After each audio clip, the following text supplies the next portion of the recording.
नमस्कार दोस्तों, स्वागत है आपका हमारे इस यूट्यूब चैनल पे। सुपर टेट और यूपी टेट के बाल विकास के सबसे महत्वपूर्ण क्वेश्चन की सीरीज़ चालू हो चुकी है। केवल 10 क्वेश्चन, बहुत टाइम वेस्ट करना नहीं क्योंकि ज़्यादा टाइम है नहीं आप लोगों के पास। तैयारी अपनी करते रहिए, बस केवल 4 या 5 मिनट दे के ये 10 क्वेश्चन देख लीजिए, आपका कल्याण होना तय है। तो चलिए फटाफट शुरू करते हैं। अगले 10 क्वेश्चन बहुत इंपॉर्टेंट, हर एक क्वेश्चन बहुत इंपॉर्टेंट है। पहला क्वेश्चन ये है कि राष्ट्रीय शिक्षा नीति 1986 के अंतर्गत प्रारंभिक शिक्षा को अनिवार्य तथा निःशुल्क बनाने के लिए कौन सी योजना लाई गई थी।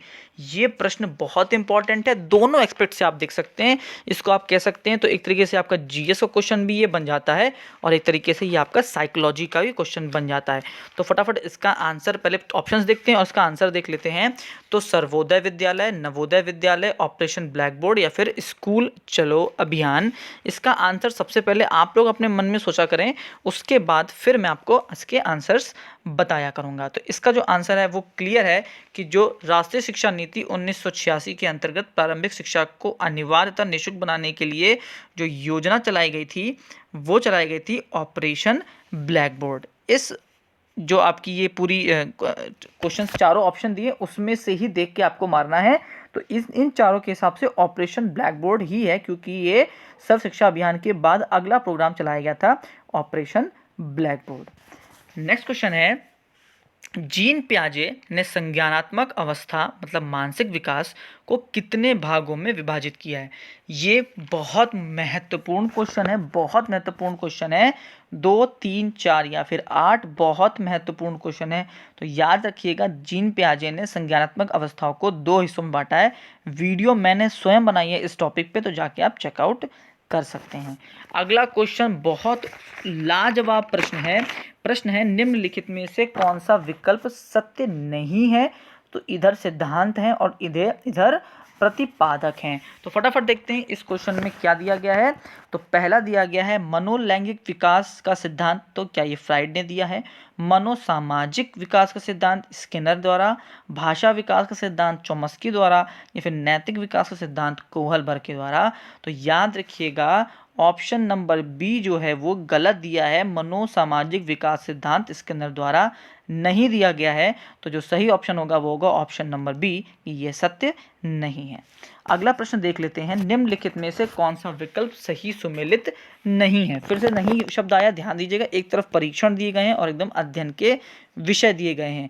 सबसे पहला है प्रसंगात्मक मतलब प्रासंगिक बोध परीक्षण, TAT बहुत महत्वपूर्ण है। ये क्या व्यक्तिक लक्षण को देखता है।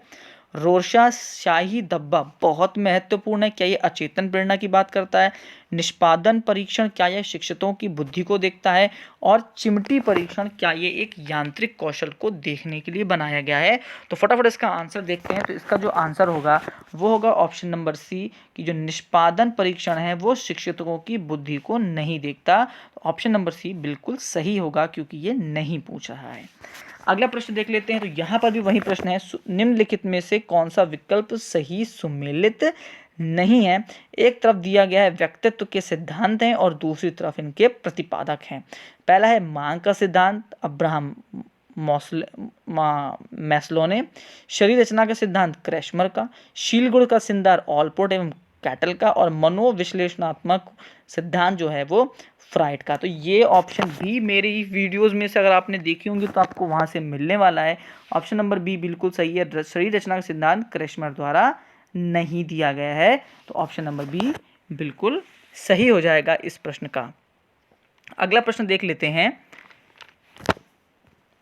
माता पिता के संरक्षण से बाहर निकलकर अपने सहपाठियों दोस्तों की संगत करना बालक की किस अवस्था को प्रतिबिंबित करता है। बहुत महत्वपूर्ण, ऐसा क्वेश्चन 101% आपके पेपर में आएगा, तो रट के जाइएगा इस प्रश्न को। तो पूर्व बाल्यावस्था, उत्तर बाल्यावस्था, किशोरावस्था या शैशवावस्था। तो याद रखिएगा उत्तर बाल्यावस्था इसका बिल्कुल सही उत्तर है। बहुत महत्वपूर्ण प्रश्न है आपका। अगला है बाल विकास में सीखने का प्राथमिक मूलभूत नियम किससे संबंधित है।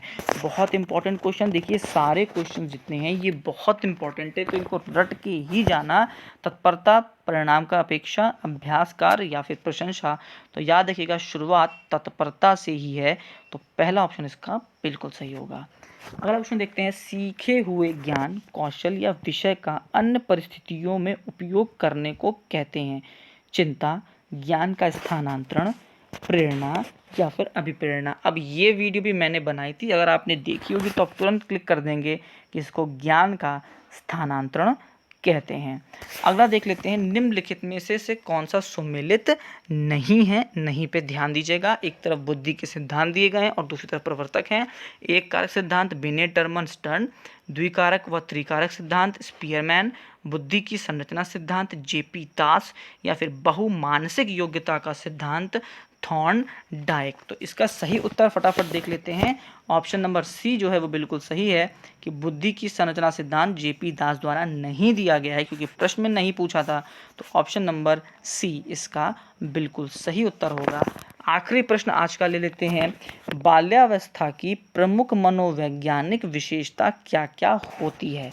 सामूहिक भावना की प्रबलता, आत्मनिर्भरता का की भावना, मानसिक योग्यताओं में वृद्धि या फिर उपरोक्त सभी। तो याद रखिएगा उपरोक्त सभी सही उत्तर होगा।